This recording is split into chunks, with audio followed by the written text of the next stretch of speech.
Hey everyone, this is Missy. I'm going to give you guys an example of how your project is supposed to be looking like.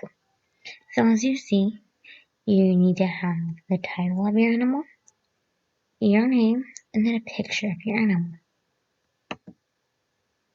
I need facts about your animal. We need 5. 1, 2, 3, 4, 5. As you see, Missy did. They can be anything you find interesting about them. I found these 5 facts interesting.